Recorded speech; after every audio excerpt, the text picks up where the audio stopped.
Please join Michael Voris on July 15th through 17th for a second annual weekend retreat in Bloomington, Indiana, at the grounds of the Franciscan Friars of Immaculate. The retreat's theme will be the Church Triumphant, and we'll discuss the current crisis in the church, as well as our response in charity and boldness. Please click on the link for registration details and information. God bless.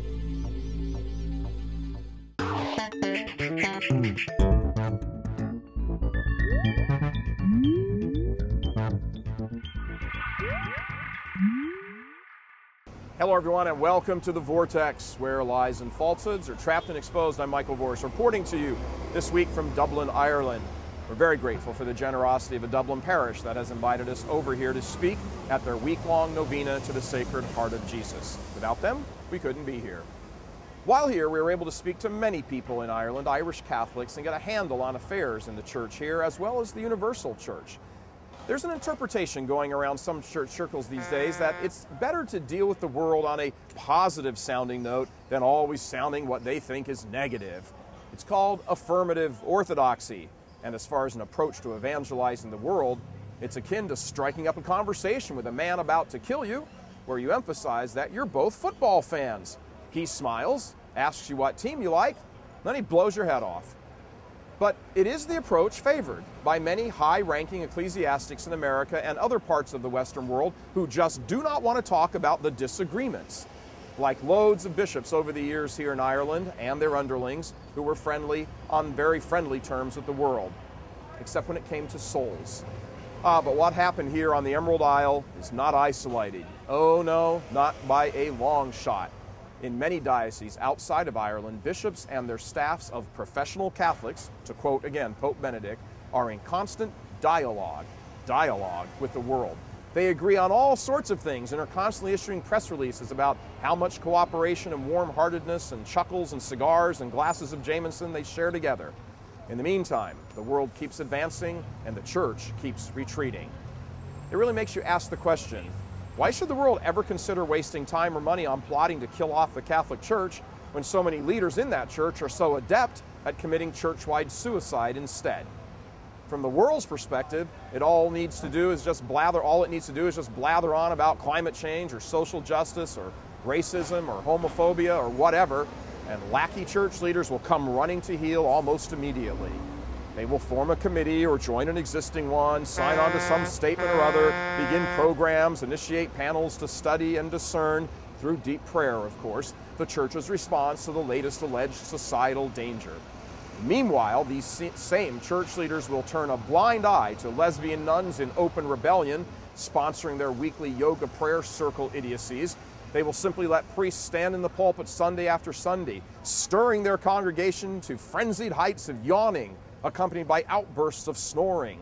They stand mute as Catholic colleges and universities by the hundreds fill minds of young students with heresy and moral relativism and set them on the road to misery in this life and eternal misery in the next.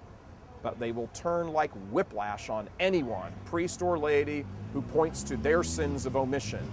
With the world, they will wine and dine and dance and dialogue and flatter and make beautiful politics together. But to the truly faithful, they demonstrate nothing but contempt and scorn.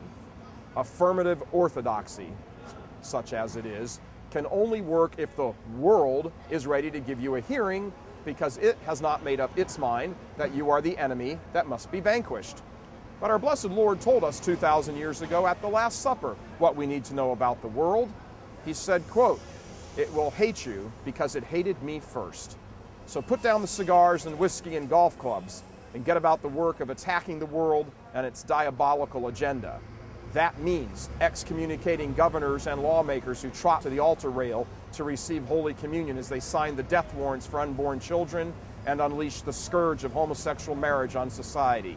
It means cleansing the parishes of politically minded or heterodox clergy who spew pablum and sow spiritual confusion among the few remaining faithful. It means sending the confused gray-haired women religious ed directors who make up their own Woodstock catechism their pink slips. But most importantly, it means taking a long, hard look in the mirror and asking yourselves, are you pushing this upbeat, all talk and no walk Catholicism? And that is exactly what it is. Because it's best, or because you're too much of a coward to face the martyrdom your office demands. In Ireland, here, they were too cowardly and all too happy to jump onto the affirmative Orthodoxy bandwagon, and now the faith has been eviscerated. For these leaders, judgment has been pronounced. The faith must now be resurrected without them. For others, save what you can of the faith and the culture while there are still a few precious moments left. New York is now the 6th state to affirm evil and enshrine it in law, and don't think it's going to be the last. Eventually, in the very near future, this will become the law of the land, and regardless of promises given now and exceptions written into laws to protect the church, none of that will matter. As civilization burns, you puff on your cigars, and if you don't wake up, it will soon be the church that will be burning. Pray for the bishops. Oh, pray for the bishops. God love you. I'm Michael Voris. Please help us keep delivering these kinds of messages that so desperately need to be heard and acted on. Join RealCatholicTV.com today as a premium subscriber. Become immersed in the faith established by Jesus Christ. The Catholic Church is the only hope against evil because that is its God-given mission. As our Lord said, apart from me, you can do nothing. Join RealCatholicTV.com today as a premium subscriber and come to learn and love Christ more deeply.